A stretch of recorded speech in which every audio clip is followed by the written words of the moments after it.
So I wanted to talk real quick about why I'm replacing the battery. And that reason is because every once in a while I notice a slow start. And by slow start, I mean the engine cranks over, but it cranks over slowly. And the key to the description is that the lights inside dim when it cranks slow. Now when the lights dim, it's a power flow issue. It means all the power is being sucked away from the battery, like the battery's having trouble.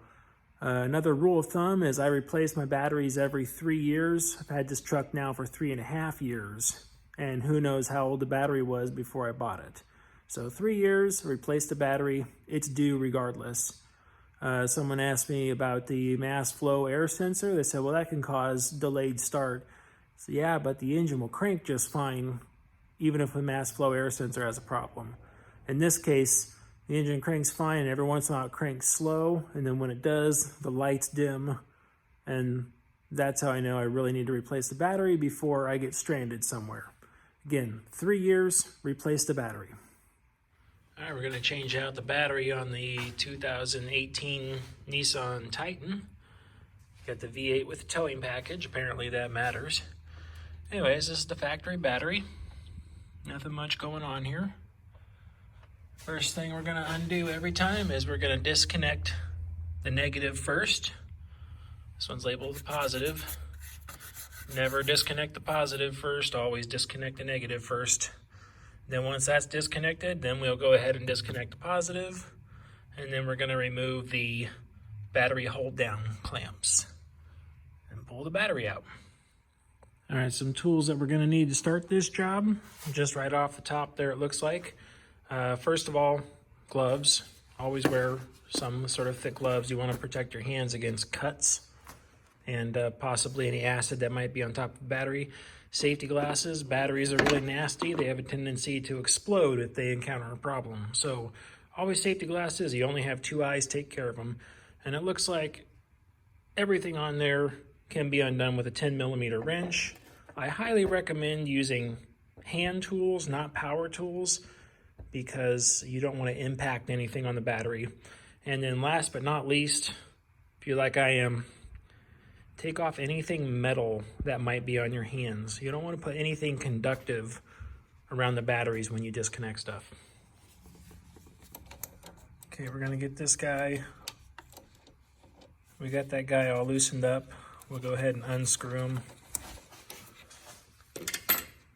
Set down the metal tools. And then what you're going to do is go ahead and basically twist and lift this at the same time. There we go.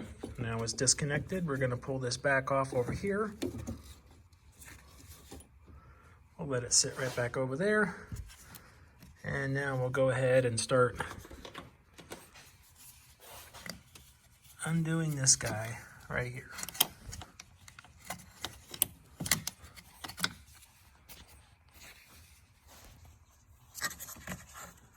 Okay. Undid that guy. He's loose. Same thing. Go ahead and twist it a little bit.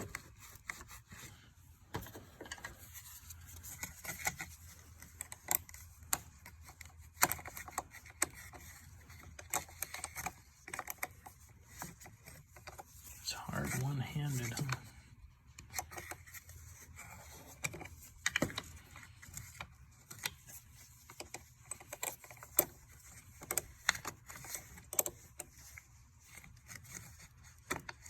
Okay, put that over there. Looks like we got that loose. There it is. We're gonna go ahead and pull the cover off, and then we're going to lift. There you go. Just twist and lift. Pull them back down over there. Even though it's completely disconnected now, I still honestly don't want it touching anything metal, so this is plastic. I just tucked it underneath there. Next thing we're gonna do is go ahead and start to pull off the hold down clamps. They shouldn't be on there that tight, but you got one on each end. Yes, you gotta back the nut all the way off the top. One thing you do not want to do is let this connect with this. Very bad.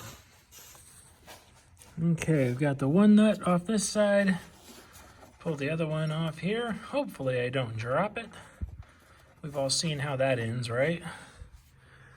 Okay, very carefully lift this guy up, set it aside. Okay, now these two guys are just gonna stay here. Now the hard part is getting the battery out. A lot of times you have to get one hand on each side and very carefully lift it up. It's got this temperature protector on it, or insulation on it. So be advised that might come off, so you might not want to grip it directly by there. The cool part, if you have a factory battery, it probably has lifting handles to it. And you could grab this and pull it out, which I won't do one-handed. Okay, took it off and I pulled the insulation off. It just slides right off the top. Okay, ready to go take this back to the Nissan dealership and we're gonna get another one. Here's the battery that I ended up getting. Duralast Platinum, I got it from AutoZone. And there's the specs right there on top.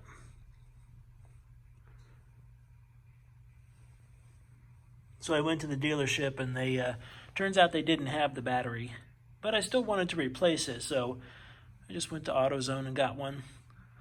Brought the old one with me, same size and shape and everything.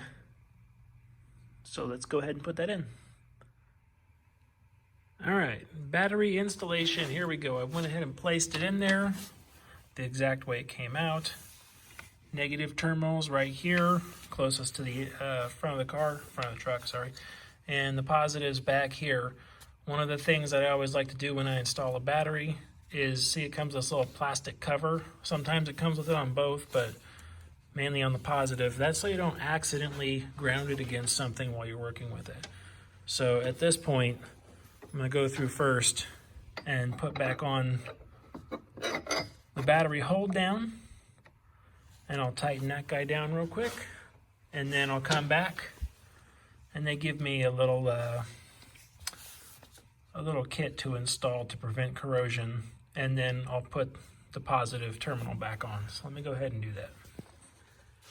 Okay, I've got my battery hold down in, it's nice and tight.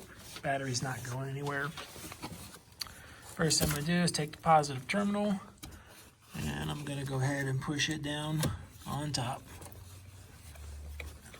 Get that nice and flat. Now what I'm gonna do, I have to stop filming for this, but as I tighten this screw down, again by hand, no electric tools, as I tighten this screw down, I'm going to go ahead and hold that down with my other hand. That way it stays as flush as possible. And when it starts getting tight, I'm going to start shaking it again to make sure all the play is out of there.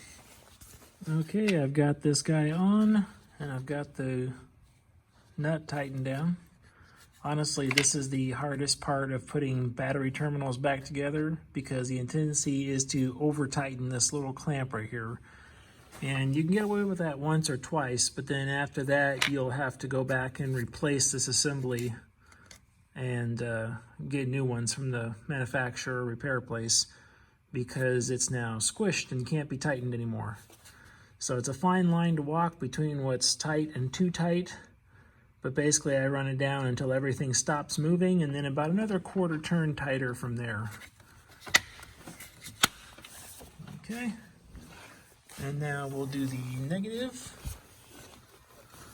Now the key thing with the negative, if you're not used to this, is that when you go to attach it, it will spark and it will pop. So you want to make sure that when you put this on, you do it meaningfully. By that I mean you get lined up with it and you push it straight down on in one shot.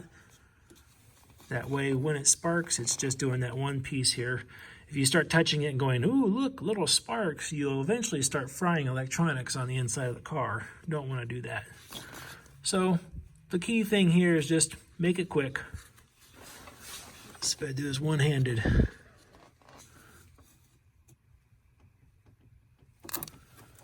There we go. All right. We'll tighten that guy up now.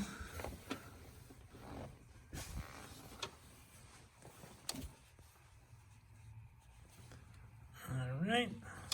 That looks nice and tight. So let's see, got that one there. Got that one there. That's tight. Wiring harnesses are still all put together. Nothing left there. Nothing left there. All my tools are clear. Okay, let's go ahead and see what happens. Okay, here we go. Let's see what happens.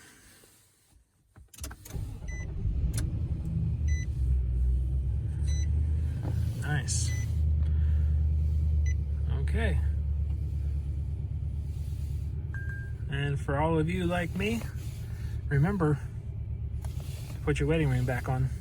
Don't lose it. Okay, thanks for watching. I hope you found this video useful. Have a good one.